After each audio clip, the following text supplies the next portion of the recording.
doing here today? Yeah, as you said, I'm Andy Curtis, UK Operations Manager. So I've been at Starship for around 4 years now. We're here today launching our new store in the Trafford area, Peace Avenue.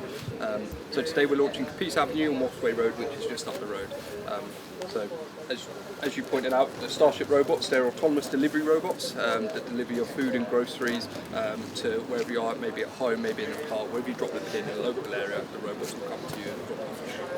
So that's what people have been seeing recently is the robots. At first they were mapping the local area. Yeah. So exactly. So today's our launch day. So what you've seen up to today is the robots going around and mapping, scanning the local area and working out their routes, and that's in preparation for today. So before we go to any area, we'll just do the initial mapping bit, and the robot will go around, collect all the frames, and then it'll convert that into machine learning. So that's what you would have seen before, but today is our launch day, and we're actually live with deliveries.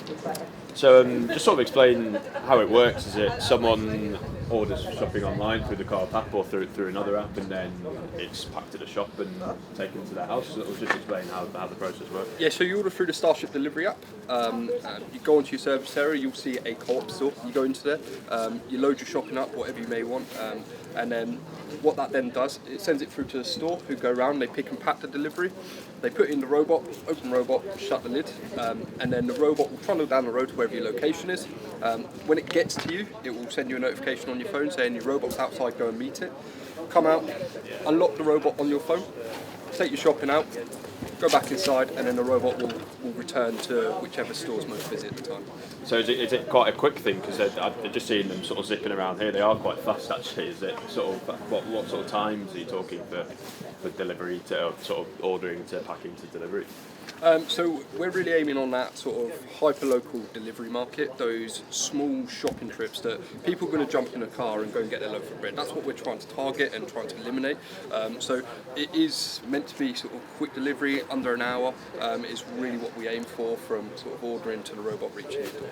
So how much, if we can just to open up the robot here, it's obviously there's quite a lot of space in there, as you say. You've been able to fit more than just a loaf of bread in there. Yeah. So you can get sort of 2 to 3 bags of shopping. So local sort of top-up shops throughout the week.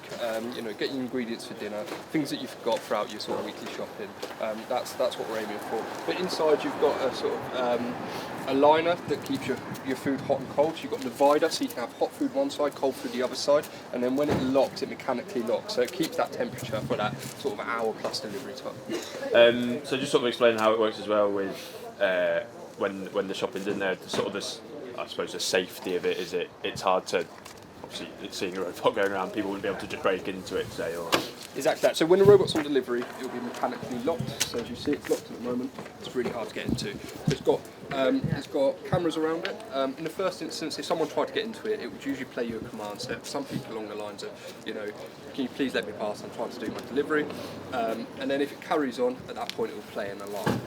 In terms of other safety, in terms of if you're meeting a robot as you're walking down the street, the robot, as I said, they're autonomous, so they will navigate around you. So if you looked at a robot and picture a vertical bubble of awareness is what we call the phrase as. So as it's trundling down the street, it's got different radars, sensors, cameras, and they all work together. So it can sense if there's an obstacle it can do, it can tell how fast that obstacle's coming towards it, and then the robot can make a judgment call on what it needs to do at that point. Does it need to go around you? Does it need to come to a safe stop? What is that it needs to do?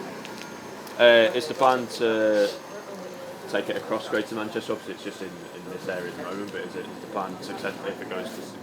If it is successful, it'll be across Greater Manchester. Yeah, that's the plan across Greater Manchester, but also across the UK. As a company, we've already completed over 4 million commercial deliveries worldwide. So this is a real thing. It's happening today, every day, and the plan is we want to scale across the whole of the UK and have robots going everywhere. So what are the, I don't want to say sort of benefits compared to, say, sort of a Deliveroo or some other sort of delivery companies? Is it just that it's sort of the autonomy of it and it's sort of faster and it's just easier, would you say? It's fast, it's quick, it's convenient, it's low emissions. A sort of point to note is this type of shopping, we're not talking about massive baskets spent.